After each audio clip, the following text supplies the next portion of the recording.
அன்பிற்கினியவர்களே, இன்றைக்கு மறுபடியும் how to connect to the God continuously and consciously, including consistently. இதனுடைய 6வது பகுதியை எனக்கு ஸ்பார்க் வந்த உடனே பேசுகிறேன். நான் ஓஷோவுடைய ஒரு விஷயம், கோப்பை நீர் என்ற ஒரு நூல் இருக்குன்னு நினைக்கிறேன். அதை படித்து கொண்டிருக்கும்போது அதில் ஒரு 10 கட்டளைகள் மாதிரி கொடுத்துருக்காரு. அதில் முக்கியமாக அவர் சொல்கிற விஷயம், இந்த உலகத்தில் இருக்க எந்த உத்தரவுக்கும் நீ அடிபணியாதே, உள்ளிருந்து எழுவதை தவிர. 2வது ஒரு விஷயம், அது ஒரு 10 இருக்குது, அதில் இன்னொரு விஷயம் என்னை ரொம்ப ஸ்பார்க் பண்ணது, இன்ஸ்பயர் பண்ணது.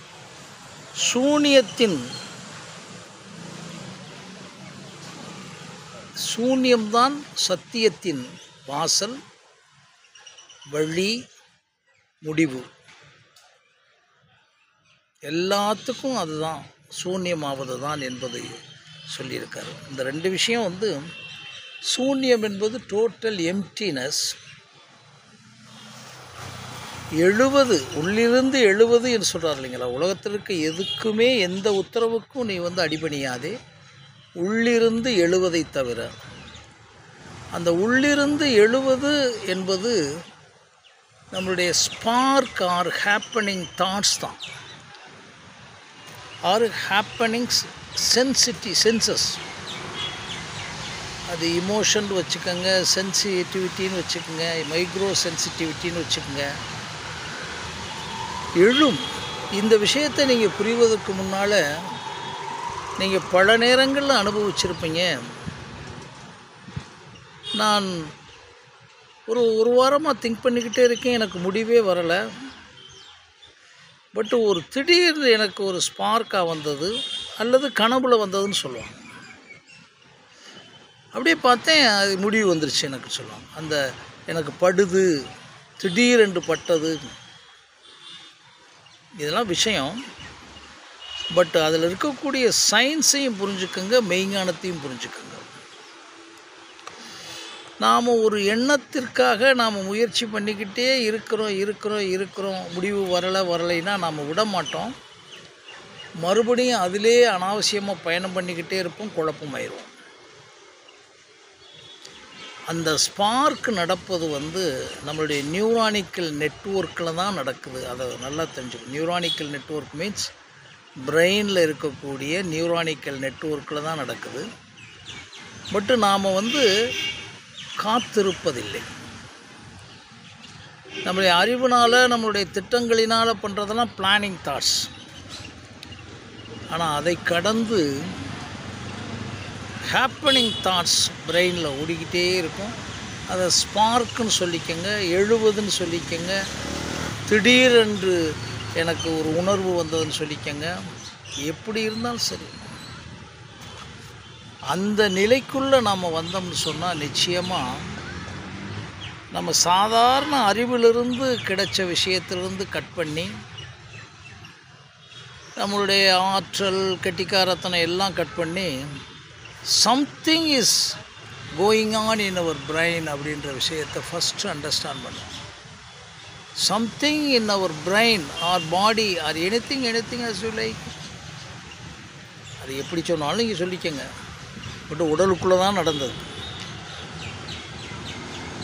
செல்லை கண்டுபிடிச்சவர் உடல் மூளைக்குள்ளேருந்து வெளியிட்டது தான். அதே மாதிரி தான் இயேசு கடவுள்கிட்டருந்து வாங்கினார், முகமது நபி வாங்கினார். இதில் நமக்கு முரண்பாடே இல்லை. ஆனால் எப்படி அவங்க வெளியிட்டாங்க? ஒன்று வாய்மொழியில், இல்லை என்றால் அசைவுகளில், இல்லை என்றால் சைகைகளில், எப்படி வேணாலும் வச்சுக்கோங்க.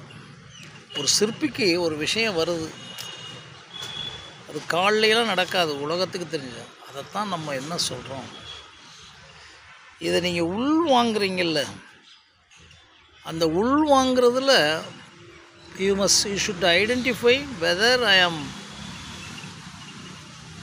activating, or I started my action from my first emotions or first spark அப்படின்னு நினச்சதை வந்து கண்டுபிடிச்சி நினச்ச உடனே செஞ்சு விட்டேன் அப்படின்றோம் இல்லைங்களா, பட்ட உடனே பேசிவிட்டேன்றீங்க இல்லையா, அப்படிலாம் இல்லாமல் முதல்ல நீங்கள் வந்து இதை சரியாக புரிஞ்சுக்கிறதுக்கு உங்களுடைய பிளானிங்ஸ்லாம் இருந்து உச்சக்கட்ட பிளானிங்ஸ் வச்சுங்க. நிலவுக்கு போகிறதே மிஸ் ஆயிடுச்சே, நிலவுக்கு நடந்த விஷயத்திலே சிக்கலாயிடுச்சு, அப்புறம் அந்த அம்மா தப்பிச்சு வந்தது பெரிய பாடு இல்லைங்களா. அப்போ ஒரு விஷயம், உங்களுடைய ஹேப்பனிங் தாட்ஸில் நீங்கள் இயங்குறீங்களா, பிளானிங் தாட்ஸில் இயங்குறீங்களா, பிளானிங் தாட்ஸ்லேயும் ஸ்பார்க் தாட்ஸில் இயங்குறீங்களா, அந்த ஸ்பார்க்லேயும் இயங்குனதில் வந்து அதை இயங்க தொடங்கும் போது இந்த புற வழியாக நமக்கு நிறையா விஷயங்கள் அதை இன்சிடென்சியலாக வரும், ரிலேட்டடாக வரும். இல்லைன்னா எடுப்பிலே மறந்துடுவாங்க. இப்போ திருக்குறளில் எழுதியிருக்கக்கூடிய 1330 குறட்பாக்கள்லையும் பாரதியார் சொன்ன விஷயங்கள்லையும் இப்போ ஓஷோ பேசிய விஷயங்கள்லையும் அடுத்த விஷயம் சொன்னார் பாருங்க, சூன்யம்தான் சத்தியத்தின் வாசல் வழி முடிவு. சத்தியத்தை நீ எங்கேயுமே தேடாத, உனக்குள்ளே மட்டும்தான் தேட முடியும். உனக்குள்ளேனா நீ புற வழியாக அந்த இடத்துல வள்ளுவன் சொன்ன விஷயம் எனக்கு பிடிபடுது. எப்பொருள் எத்தன்மை தாயினும் அப்பொருள் மெய்ப்பொருள் காண்பது அறிவு என்று அவர் சொல்லும்போது இப்போ 3 விஷயமாக தெரியுது பாருங்களேன். ஒன்று, we are receiving, observing something from the outer side or the inner side, and we are storing in the brain or we are registering our brain.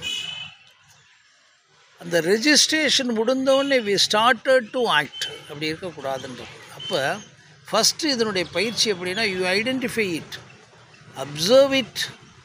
அதுதான் அடிக்கடி நாங்கள் சொல்லுவோம், observation without predomination outer side and observation without predomination in the inner side. வெளியிருந்து வந்துக்கிட்டே இருக்கும், இதை பேசலாமா, இதை சொல்லலாமா, இதை எழுதலாமா, இதை செய்யலாமா. 64 கலைகளில் தான், அது சிற்பக்கலையாக இருந்தாலும் சரி, கட்டணக்கலையாக இருந்தாலும் சரி, நடனக்கலையாக இருந்தாலும் சரி, நாட்டிய கலையாக இருந்தாலும்,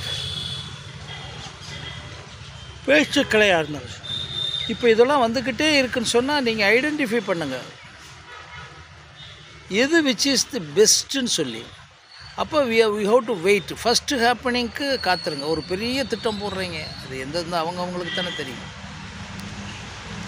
அது கல்யாண திட்டமாக இருந்தாலும் சரி, அது எந்த திட்டமாக இருந்தாலும் சரி, பெரிய நாட்டையே பிடிக்கிற மாதிரி திட்டமாக இருந்தாலும் சரி, வள்ளுவன் சொன்னது மாதிரி தன் வலிமை பிறர் வலிமை மாற்றான் வலிமை தன் துணை வலிமை தூக்கிச் செயல்னு அவ்வளவையும் கண்டுபிடிச்ச பிறகும் ஸ்டாப் இட். இயற்கை கொடுத்த விஷயத்தை மறந்துடுறீங்க. இவ்வளவு செஞ்சுக்கிட்டு இருக்க ஒரு மனிதன் குறிப்பிட்ட காலத்துக்கு பிறகு முதுமை அடைஞ்சு இறந்துடுறான். நீங்கள் நினச்சி பாருங்கள், பிறந்த மனிதன்லேருந்து இன்னைக்கு வரைக்கும் உயிரோடு இருந்தால் என்ன பண்ண, கொஞ்சம் மட்டும் நினச்சி பாருங்கள். பிறந்த மனிதன்லேருந்து இயற்கை விளையாடுது இல்லையா, அதே மாதிரி நைட்டு ஏன் தூங்குனீங்க நீங்கள்? சாப்பிட்றோம், சாப்பிட்டோடனே அப்படியே ஜீரணமாக இருக்கணும். காலம் கருதி கலங்காது காத்திருப்பர் ஞாலம் கருதுபர்னு சொல்கிறார். அதெல்லாம் அதோடைய ரிலேட்டட். காலம் ஞாலம் கருதினும் கைகூடும் காலம் கருதி இடத்தார் செய்யின்னு சொல்கிறாரு. இது வள்ளுவனை சொல்கிறதா நினைக்காதீங்க. ஒரு குறிப்பிட்ட காலத்துக்கு பிறகு நீங்கள் இதை முதல்ல இனம் கண்டு, எனக்கு ஏற்பட்டு இருக்கிறதே இது ஜஸ்ட்டு திட்டத்தில் ஏற்பட்டதா, அறிவில் ஏற்பட்டதா, அவசரத்தில் ஏற்பட்டதா, இல்லை நம்மளுடைய அலக்களிக்கில் ஏற்பட்டதா, ஆணவத்தில் ஏற்பட்டதா, நம்மளாக அவசியப்படுத்தி ஏற்பட்டதா, இல்லை அனாவசியப்படுத்தி ஏற்பட்டதான்னு ஒரு பிளானிங் வந்து இதையும் தென் இதையெல்லாம் கடந்து ஒன்று ஏற்படும், ஃபயர். அந்த ஃபயரிங்கில் வந்தது தான் தஞ்சை பெரிய கோவில் கட்டடம். செய்திக்காக சொல்கிறோம். அதுதான் அழியாமல் இருக்கும். இப்போ இந்த இடத்துல இன்னொரு விஷயத்தை நீங்கள் புரிஞ்சுக்கிறீங்க. How to know god, that is the god's process. மனிதனால் எந்த நிலைமைக்குள்ளேயும் சொல்ல முடியாது. ஒன்றும் படிக்காத காலத்தில் வள்ளுவன் பேசினது, ஒன்றும் படிக்காத ரமணர் பேசினது, ஒன்றும் படிக்காத இயேசு பேசினது, ஒன்றும் படிக்காத முகமது நபி பேசினது, சாக்ரடீஸ் பேசினது, ஷேக்ஸ்பியர் எழுதிய ஆங்கிலம், சினிமா கலைகள் எல்லாம் எடுத்துக்கணும். ஒன்றும் படிக்காத, இந்த மாதிரி பாடத்திட்டங்களே இல்லாத, இந்த டிஜிட்டல் ஏஐ இல்லாத காலத்தில் நடந்த விஷயத்தை நீங்கள் ஜெயிக்க முடியலைன்னா உங்களுடைய எல்லா எண்ணங்களும் சிதைந்து விட்டன. அந்த எண்ணங்களெல்லாம் பொல்யூஷனாக நாடிக்கிட்டே இருக்கு. இதில் படித்தா நேம் வந்துடலாம், அதில் படித்தா நேம் வந்துடலாம், அதில் அடித்தா நேம் வந்துடலாம், பணம் வந்தால் நேம் வந்துடலாம், பொருள் வந்தால் நேம் வந்துடலாம். அப்படின்னா அம்பானியை தான் நம்ம எல்லார் வீட்லேயும் கோயில் கட்டணும். காஞ்சி பெரியவர் அவங்க இடத்துல வச்சுருக்காங்க. இந்த இனத்தை சொல்லலை, காஞ்சி பெரியவருக்கு நமக்கு பெரியவருக்கு மேலே நமக்கு மரியாதை இருக்குல்ல. பிகாஸ் இன்னும் அம்பானி படம்லாம் வீட்டில் இருக்கணும். நமக்கு பணக்காரங்க படம் அவங்க சொல்கிற ஒரு வாட்ச் வாங்கினா எத்தனை கோடி, ஒரு கார் வாங்கினா எத்தனை கோடின்னு அதில் படங்க அதெல்லாம் பார்க்கும்போது எல்லா மனிதரும் பயப்படுவாங்க. அது வே ஆஃப் ஒரு கன்செப்சுவல் இன்டர்பிரிட்டேஷன் தான். அது அல்ல அது. ஆனால் அவருக்குள்ளேருந்து இந்த மக்கள்கிட்ட இத்தனை 1000 கோடியை தனக்குள்ளே கொண்டு வர முடியும் அப்படின்னு நினச்சார் பாருங்கள். அந்த கான்செப்ட் மட்டும்தான் ஸ்பார்க்கு. பட் அது நெகட்டிவாக இருந்தால் போச்சு. அணுவை கண்டுபிடிச்சி, ஆட்டத்தை கண்டுபிடிச்சி, அந்த ஆட்டத்தை கரெக்டாக பயன்படுத்துறது பாசிட்டிவ்.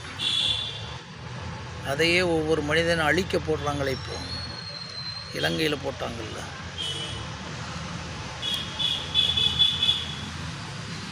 அப்போ ஒன்று நான் என்ன திரும்ப திரும்ப சொல்லுகிறேன்னா, உள்ளிருந்து எழுவது மட்டும்தான் ஸ்பார்க். அது எப்போ அண்டர்ஸ்டாண்ட் பண்ண முடியும்? தேரான் தெளிவும் தெளிந்தான் கண் ஐயுறவும் அப்படியே போட்டுட்டு யூ மஸ்ட் வெயிட் பண்ண பிறகு ஒரு ஸ்பார்க் வரும். அந்த ஸ்பார்க்கை செய்யும்போது நம்ம செய்த சரித்தானா என்று ஏன்னா புறத்துக்குத்தானே அதில் போகிறோம். அகத்தில் தான் கிளியராக இருக்குமே. அகத்தில் இந்த உடம்புல இருக்கக்கூடிய ஒவ்வொரு உறுப்பும் தானே சரியாக எதை உள்ளே அனுப்புகிறீங்களோ அதை கரெக்ட் பண்ணி எப்பப்போ வெளியே அனுப்பிட்டு உங்களை கீப்பப் பண்ணி வச்சுருக்கலையே உயிரோடு. சாப்பிட போடுறீங்கன்னா அந்த சாப்பாடு எப்படி உள்ளே போகணும், அது எப்படி ஜீரணம் பண்ணணும், நீங்கள் எந்த இன்ஸ்ட்ரக்ஷன் சொல்லவே வேணாம். எல்லாமே உள்ளே இருக்கே. ஆனால் தாட் இருக்குல்ல, அந்த தாட்டும் தானாக நடக்கிறதுக்கு, உள்ளிருந்து நடக்கிறதுக்கு தான் ஆன்மீகத்தில் சொல்லுவாங்க. Apart from all the things, ஒரு எக்ஸ்ட்ரீம் அப்சர்வர் இஸ் தேர். அந்த அப்சர்வர்ஸ் டு பி அப்சர்வ்னு ஜேகே சொல்லுவார். அந்த அப்சர்வரை நீ அப்சர்வ் பண்ண அப்படின்னா நீ அதன் மூலம் பார்க்குறாயா. சாட்சியாக இருத்தல் தான் சூன்யத்தினுடைய வழி. ரெண்டாவது வரும். சாட்சியாக இருத்தல்னால் நீங்கள் கண்ணில் பார்த்து, காதில் பார்த்து, அறிவில் பார்த்து ஏதோ வரும். You keep all the things away from you. இங்கேருந்து நீங்கள் வானத்தை பார்க்குறீங்கன்னா, வானத்தை பார்க்கும்போது ஐயோ இவ்வளோ பெரிய வானமாக இருக்குது, இவ்வளோ பெரிய இதாக இருக்குலாம் பார்க்குறது விஷயம் இல்லை. அந்த வானத்தினுடைய மூலம் வரைக்கும் போகிறது.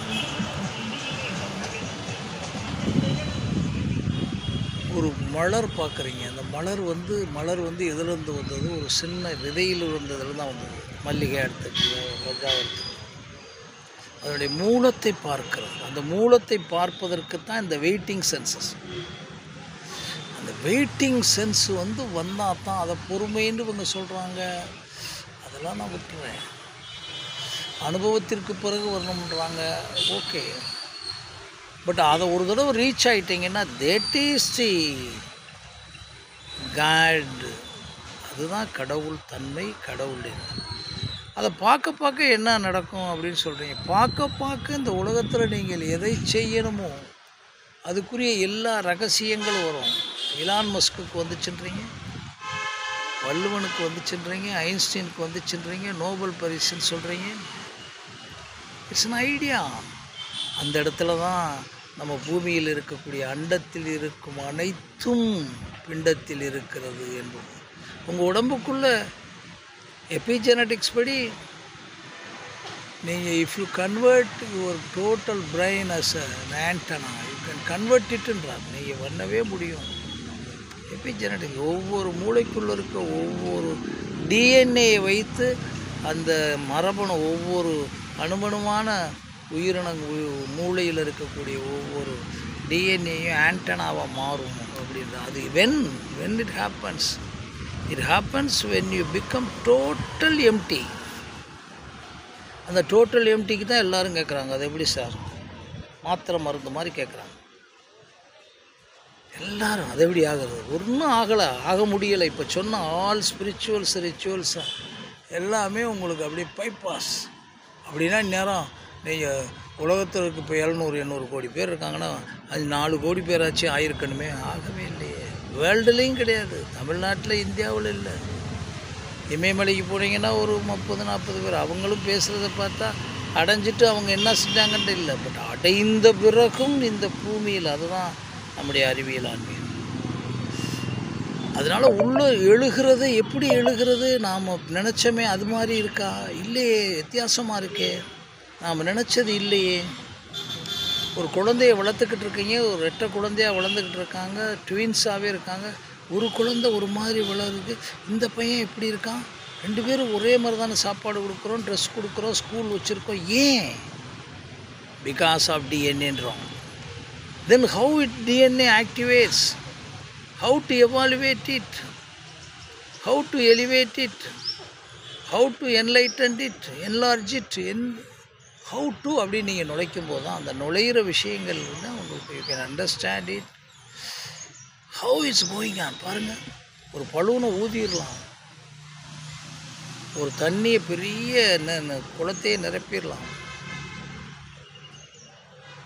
ஆனால் உங்களுடைய டிஎன்ஏ இந்த இடத்துல நீங்கள் என்ன நினைக்கணும்? அந்த டிஎன்ஏக்குள்ளே இருக்கிற ஒரு விஷயந்தான் நான் பேசிக்கிட்டு இருக்கேன்.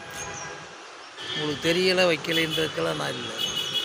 ஐ feel it, I experience it, I am experiencing, I am exposing it to you. So இதில் ஒன்று யாராச்சும் ஒத்துக்கங்கலாம் சொல்கிறது. நான் எனக்கு வர்ற விஷயங்களை நான் பதிவு பண்ணுவேன். அதுக்கு பாருங்கள், ஒரு மனிதன் இந்த நெட் உலகத்தை, இணையதளத்தை கண்டுபிடிச்சிருக்காங்க, யூடியூப்பை கண்டுபிடிச்சிருக்காங்க. நினச்சும் பேசுகிறேன். ஒரு 20 வருஷத்துக்கு முன்னாடி அட்டாச்மெண்ட். இப்போவே இதை கொண்டு போய் ஒரு இப்போ மெயின் ஸ்ட்ரீம் இருக்குல்ல டிவி, அங்கே போய் நான் இந்த மாதிரி சொல்ல வர்றேன் அப்படின்னா இதெல்லாம் நாங்கள் எடுக்க மாட்டோம் சார். வேணுமா நீங்கள் பணம் கொடுங்க, உங்களை பேச வர்றதுக்கு 1 ஹவருக்கு இவ்வளோன்னு கேட்பாங்க. இவங்களுக்கு முன்னாலே வள்ளுவன் சொன்னது எந்த யூடியூப்லேருந்து நடத்தலை. அதைத்தான் நான் வந்து அதைத்தான் நினைக்கிறேன். பட் அது இன்னொரு விஷயம் எப்படின்னா, இட்ஸ் அ பாசிங் க்ளவுட்ஸ் மாதிரி அப்படியே வர்றது வந்து விட்டோம்னா போயிடும். அதனாலே தான் நான் வண்டியை நிறுத்திட்டு ஸ்டேடியத்துக்குள்ளே வந்து நல்ல பெஸ்ட்டு பிளேஸாக ஏசி ரூம் மாதிரி இருக்கு, இங்கிட்ட மரங்கள் இருக்குது, பேசுகிறேன். அது எதுக்கு பேசுகிறேன்? யாராச்சும் என்னை பிடிச்சி வந்துடுங்க, no no no, I experience did one. அதுதான் கடவுளுடைய நிகழ்வு.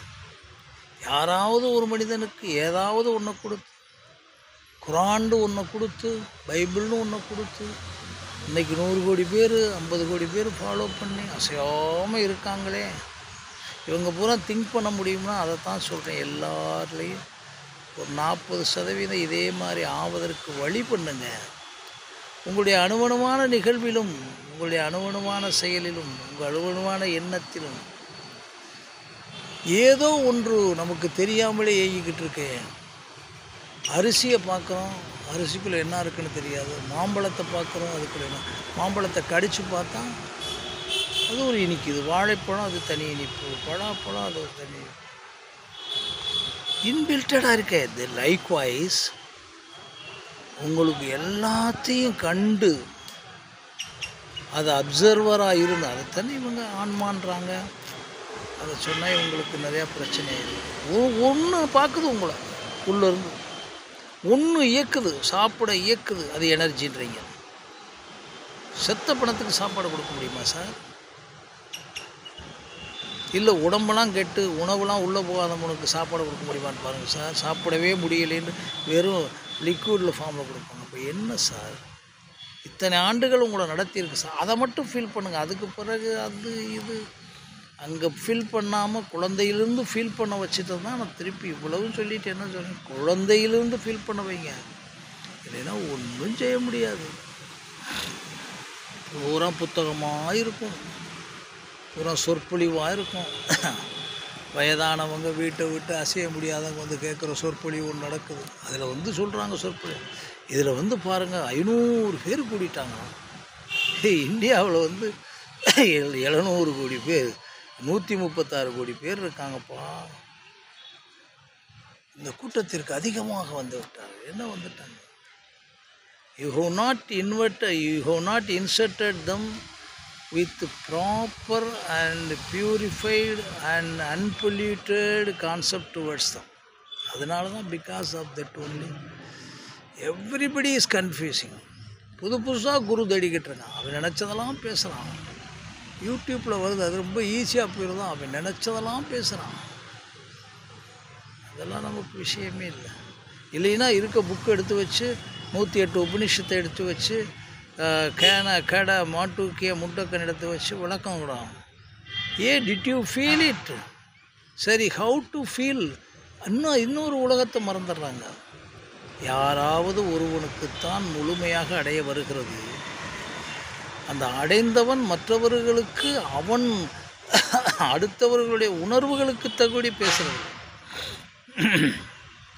அதனால் ஹவு டு நோ காடில் உங்களுடைய எண்ணங்களெல்லாம் அப்படியே வந்துக்கிட்டே இருக்கலாம். அந்த எண்ணங்களை பூரா நீங்கள் தியானம் அதெல்லாம் சொல்லலை, யோகாவில் அந்த எண்ணங்களை கவனின்றாங்கல்ல. எண்ணங்களை கவனிக்கிறது தெரியுமா? கவனிப்பது அப்சர்வர். அதை பார்த்து பாருங்கள், ஐடென்டிஃபை பண்ணுங்கள், வெயிட் பண்ணுங்கள், then you will get something. இது எல்கேஜி மாதிரி வச்சுக்கோங்க.